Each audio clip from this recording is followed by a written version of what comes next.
এই যে বন্ধুরা শুনছো, নতুন নতুন রোমান্টিক ভালোবাসার গল্প পেতে ও শুনতে চাইলে আমাদের গল্পের ভান্ডার 2.0 চ্যানেলটি সাবস্ক্রাইব করে বেল বাটনটি অন করে দিও। লাইক কমেন্ট করতে মোটেই ভুলবে না কিন্তু। ধন্যবাদ সবাইকে। আজকের গল্পের টপিক হঠাৎ দেখা। আমি অভ্র, খুব অগাছালো এবং ভব ঘুরে নির্জন কোনো পথে একাকী হাঁটতে খুব ভালো লাগে। তাই মাঝে মাঝেই হারিয়ে যাই কোনো নির্জন রাস্তায়, একদম বাস্তবের মতো। এমনি একদিন গোধূলি বিকেলে হাঁটছিলাম, হঠাৎ থমকে দাঁড়াই রাস্তার মাঝখানে। চোখ আটকে আছে সামনে থেকে আসা এক মেয়ের ওপর। হলুদ রঙের কামিজ আর নীল রঙের সালোয়ার ও ওড়না পড়েছিল মেয়েটা। চোখ ফেরাতে পারছিলাম না, যেন স্বপ্নের দেশে হারিয়ে গেছি। হঠাৎ করে শাকিলের ফ্রেন্ড ডাকে চমকে উঠলাম। কিরে, রাস্তার মাঝখানে এভাবে দাঁড়িয়ে আছিস কেন? না কিচ্ছু না, চল বাসায়। আচ্ছা চল। রাতে খেয়ে ঘুমাতে গেলাম, কিন্তু ঘুম যেন কোথায় হারিয়ে গেল। চোখ বন্ধ করতেই চোখের সামনে ভেসে আসছিল সেই মায়াবীর চেহারাটা। পরের দিন বিকালে একটু আগেই চলে গেলাম, অপেক্ষা করতে গেলাম সেই মায়াবী চেহারাটা একবার দেখার জন্য, কিন্তু মেয়েটার কোনো খোঁজ নেই। রাগ করে চলে আসবো এমন সময় দেখি কেউ একজন আসছে। হ্যাঁ, এটাই তো সেই মেয়ে। ফ্যাল ফ্যাল করে তাকিয়ে আছে তার দিকে। কি অপূর্ব দেখতে। মেয়েটাও একবার পিছনে ফিরে তাকিয়ে চলে গেল। এভাবে প্রতিদিন অপেক্ষা করতে লাগলাম এক পলক দেখার আশায়। আজ আবার যাচ্ছি, কিন্তু না, শুধু দেখা করার জন্য না। আজ কথা বলবো, জানবো তোমার সব কিছু। যত সময়ে চলে গেলাম, অপেক্ষা করতে লাগলাম তার জন্য। আজ একটু নার্ভাস ফিল করছি মনে হচ্ছে। কি বলবো না বলবো এসব ভেবে ঘেমেও যাচ্ছি, কিন্তু কোথায় মেয়েটা? সন্ধ্যা হয়ে গেল। না, আজ আর আসবে না, চলে আসলাম। পরের দিন আবার অপেক্ষা করতে লাগলাম, কিন্তু না, সেদিনও এলো না। এভাবে সপ্তাহ পার হয়ে গেল। মনে মনে ভাবলাম, হঠাৎ করে এসেছিল মানেই হঠাৎ করেই গেল। আগের মতো আজ আবার হাঁটতে ইচ্ছা করছে, তাই চলে গেলাম সেই নির্জন পথে। হেডফোন কানে দিয়ে হাঁটছিলাম।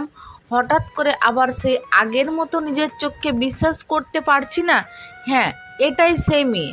হাঁ করে তাকিয়ে আছি তার দিকে। দেখতে দেখতে আমাকে পার করে চলে গেল মেয়েটা। এই যে ম্যাডাম, আমাকে বলছেন?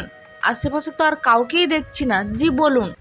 নাম কি আপনার? তিতলি। সুন্দর নাম। আমি অভ্র নীল। আর হ্যাঁ, এই এক সপ্তাহ কই ছিলেন? নানুর বাসায়। আর আমি এক সপ্তাহে বাসায় ছিলাম না, আপনি কি করে জানলেন? না, তার মানে আপনি আমায় ফলো করেন? হ্যাঁ করি তো। আপনার ফোনটা দেখি।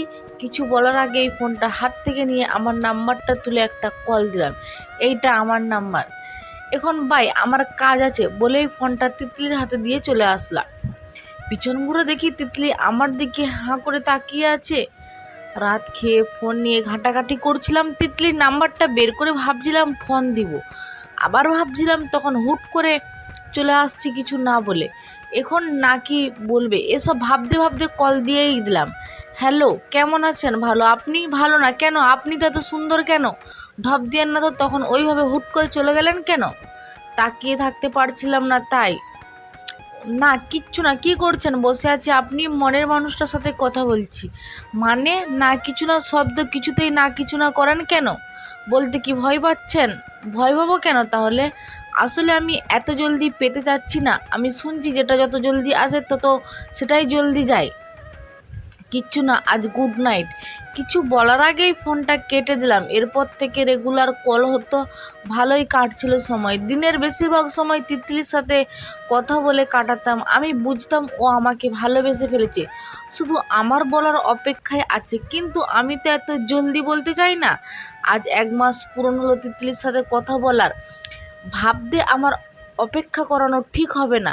এবার অন্তত বলা উচিত। ফোন দিলাম তিতলিকে। হ্যালো, কালকে দেখা করবে?